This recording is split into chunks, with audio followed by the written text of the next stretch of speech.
Untuk mendukung Belajar Bentar, kalian bisa mengklik subscribe. Halo, selamat datang di Belajar Bentar.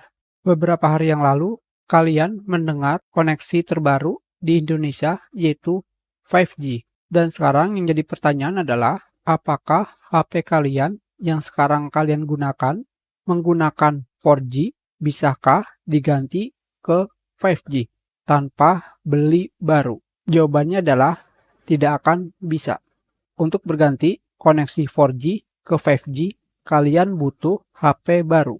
Karena koneksi 5G hanya ada di HP baru. HP lama kalian yang mendukung 4G tidak akan bisa menggunakan 5G. Di sini, jika kalian ingin membeli HP baru tanpa mengatakan merek, jika kalian ingin menggunakan CPU atau disebutnya SoC, Snapdragon, pada daftar di sini, CPU Snapdragon untuk HP Android yang sudah support 5G untuk seri 400 baru 480 5G. Untuk seri 600 baru seri 690 5G. Untuk seri 700 ada Snapdragon 778G dan 780G.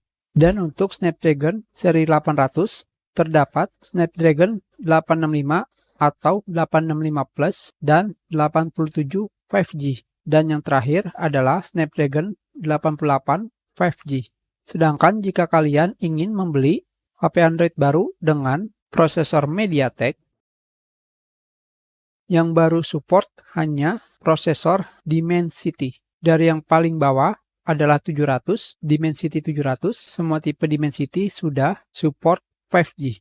Itu adalah daftar prosesor smartphone Android yang support 5G. Kita sudahi pelajaran kita. Terima kasih.